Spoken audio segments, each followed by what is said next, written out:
Au début des années 1960, le mouvement hippie se développe et inclut ceux qui deviendront les pionniers de l'Internet.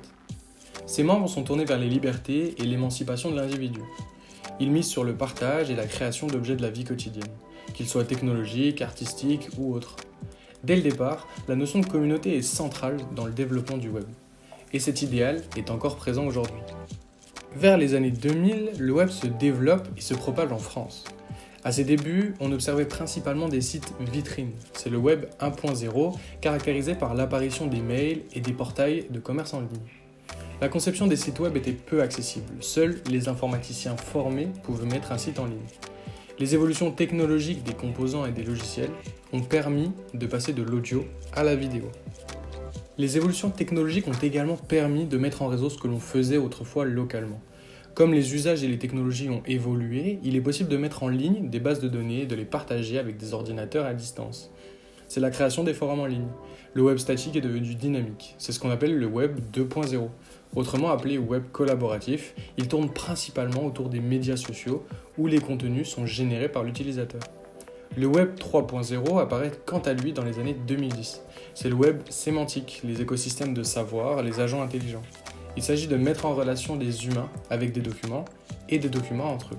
Internet et le numérique sont souvent mis en avant pour leur capacité à créer des communautés, particulièrement des communautés en ligne, centrées autour de sujets divers et variés comme le jardinage, la politique, le sport ou encore la cuisine. Ces communautés sont la plupart du temps modérées et managées par des techniques de community management. Et il est extrêmement difficile de poser un cadre précis à la notion de communauté. En 2021, Marie-Lou Troutier, pour l'écriture de son mémoire, rencontrait déjà ce problème. D'Aristote à Max Weber, en passant par Ferdinand Tönnies ou encore Émile Durkheim, le concept de communauté est l'un des plus discutés en sciences sociales. Définir ce qu'est une communauté n'est pas chose aisée, tant les disciplines qui y font référence y sont multiples. Quelques années auparavant, en 2005, Olivier Galibert s'était risqué à la définition des communautés en ligne. Selon lui, la communauté virtuelle est un dispositif socio-technique de communication, écrit, partagé, correspondant empiriquement aux listes de discussion et autres newsgroups, aux forums de discussion ainsi qu'aux chatrooms.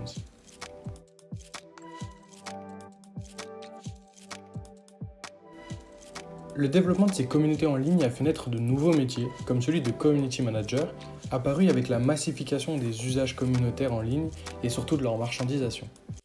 Un community manager, ça coûte de l'argent, il faut le recruter, il faut le former et il faut le rémunérer pour qu'il anime des communautés. Pourquoi un chatbot ne pourrait pas faire la même chose? Pourquoi un robot ne pourrait pas interagir et créer finalement, modérer? On sait déjà que les algorithmes sont construits pour identifier des formes de contenus qui sont prohibés sur les réseaux sociaux. Donc le community manager est déjà assisté de l'intelligence artificielle pour travailler, parce que les données informationnelles que l'on échange les uns avec les autres sont tellement vastes qu'on n'a pas assez de personnes pour surveiller tout le monde. En tout cas, moi, ce qui m'intéresse à ce niveau-là, c'est précisément de regarder à quel point ces modèles économiques de la foule ont besoin justement de socialisation communautaire pour exister. Si on reprend l'exemple des plateformes de consommation collaborative, on a bien une mise en interaction à très très grande échelle de très grands collectifs d'utilisateurs, de foules, mais il faut revendiquer une éthique communautaire au niveau de la marque. Il faut animer des comptes de réseaux sociaux avec les méthodes du community management. Et puis, il faut finalement, ou en tout cas, c'est ce que font les marques, il faut développer tout un ensemble de services communautaires qui agrègent des utilisateurs experts qui pourront façonner au mieux cette foule derrière. On se demande alors, comment se construit la confiance sur ces plateformes d'économie de consommation collaborative ? Il ne suffit pas de réunir tout un réseau d'internautes, de les mettre à un endroit pour que la confiance existe. Les plateformes ont alors trouvé différentes pistes de réponse. Premièrement, travailler la mise en interaction, cadrer la façon dont les utilisateurs se rencontrent. Deuxièmement, montrer aux utilisateurs qu'il y a un chemin, un processus fiable dans lequel ils peuvent avoir confiance pour pouvoir se mettre en interaction.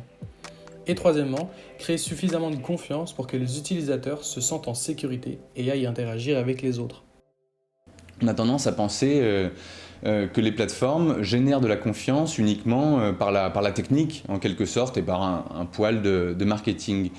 Or, après avoir enquêté sur ces plateformes, il me semble que justement la communauté, ou le discours communautaire en tout cas, intervient à deux niveaux. Le premier, c'est associer la marque à une dimension communautaire. Même Airbnb, par exemple, revendique d'avoir une communauté de millions d'utilisateurs. Ça, c'est le premier niveau, donc plutôt du discours. Et puis, il me semble que ces plateformes,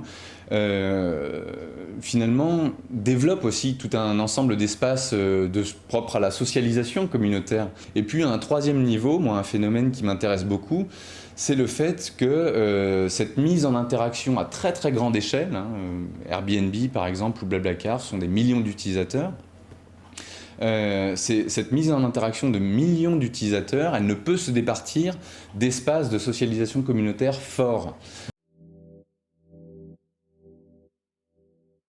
Pour conclure notre éclairage, il est important de retenir que la notion de communauté est extrêmement complexe et polymorphe, et que les communautés en ligne évoluent aussi rapidement que les technologies d'Internet.